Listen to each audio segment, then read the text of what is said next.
Assalamualaikum warahmatullahi wabarakatuh. Halo sobat setia Fakta Kehidupan. Tidak lupa kami sampaikan salam sehat, salam sejahtera. Semoga tercurah segala bentuk kebaikan dan juga kita semua dalam lindungannya. Seperti biasa, kita akan berbagi kisah dari yang unik, menarik sampai bikin nangis. Mari kita simak kisahnya.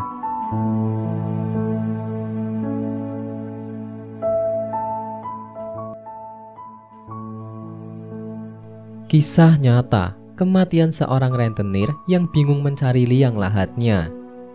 Pami dan Kapcin ketiduran di atas liang kubur yang mereka gali.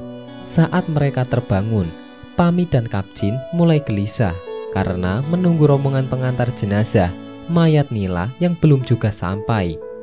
Akhirnya mereka memutuskan untuk menyusul ke rumah Nila. Sementara Ustadz Yasir yang memimpin rombongan membawa mayat Nila merasa aneh saat menyadari bahwa sudah lebih sejam mereka belum juga menemukan lubang kubur Nila. Beberapa orang yang memikul keranda mayat mulai mengeluh karena bahu mereka terasa lelah. Namun Ustadz Yasir terus memerintahkan orang-orang untuk mencari lubang kubur Nila. Pami dan Kapcin sampai di rumah Nila. Orang-orang yang berada di rumah mengatakan bahwa rombongan sudah berangkat 1 jam yang lalu menuju ke kuburan. Akhirnya Pami dan Kapcin kembali ke lokasi kuburan. Ayub, suami Nila, serta kedua anaknya, Deju dan Rio, yang ikut dalam rombongan mengantar jenazah, ikut panik karena tidak menemukan lubang kuburan Nila yang sudah digali. Padahal mereka sudah beberapa kali mengitari area pekuburan umum tempat Nila akan dikebumikan. Setelah sekian lama, rombongan pengantar mayit Nila berputar-putar di area kuburan. Akhirnya Pami dan Kapcin bertemu dengan rombongan pengantar jenazah. "Syukurlah kita bertemu," kata Ustadz Yasir kepada Pami dan Kapcin. "Kalian dari mana?" "Kami mencari Ustadz," sahut Pami. "Iya, kami malah sudah menunggu kira-kira 1 jam," timpal Kapcin. "Malah kami sampai mimpi-mimpi segala bertemu dengan almarhum Nila." Pami lalu memberitahukan tempat lubang kubur Nila. Namun saat akan menunjukkan jalan, ternyata Pami dan Kapcin malah ikut bingung mencari kuburan yang baru saja mereka gali. Ayub menyadari bahwa ini merupakan peringatan Allah terhadap keluarganya, terutama bagi Nila semasa hidupnya. "Baiklah saudara-saudara sekalian, sudah 1 jam lebih kita berkeliling kuburan ini, tapi kita tidak dapat menemukan kuburan yang telah digali. Padahal kita telah dibimbing oleh orang-orang yang sudah khatam betul daerah ini. Jadi sekarang kita semua istighfar, memohon ampun kepada Allah. Hanya Allah lah yang memberi petunjuk kepada jalan yang benar. Astaghfirullahalazim." Ustadz Yasir membimbing rombongan pengantar jenazah. Dulunya Nila adalah seorang rentenir yang suka memberikan pinjaman kepada para pedagang kecil di pasar dekat rumahnya.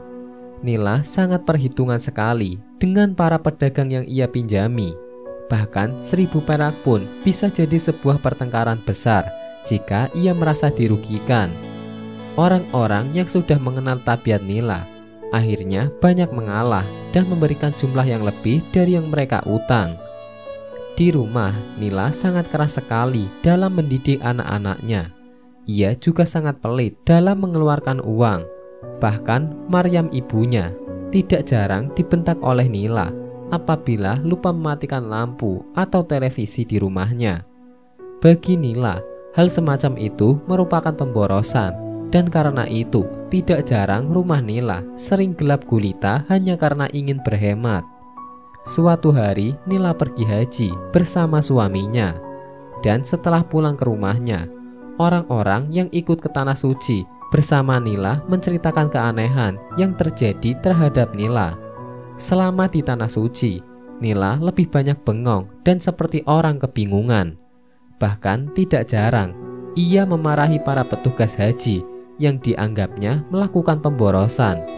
Bahkan Nila melabrak seorang polisi di tanah suci hanya gara-gara Nila merasa tidak suka dengan lampu penerangan jalan yang menyala terus. Bagi Nila itu merupakan sebuah pemborosan. Sampai di rumahnya, Nila sangat ingin bertemu dengan Maryam. Namun anehnya, Nila tidak dapat mengenali Maryam yang berada di dekatnya. Bahkan saat berbicara dengan Maryam, Nila terlihat seperti orang kebingungan. Suami serta orang-orang terdekat Nila berusaha meyakinkan Nila bahwa Maryam ada di dekatnya. Namun Nila sama sekali tidak mengenalinya. Hingga akhirnya Nila meninggal karena suatu penyakit.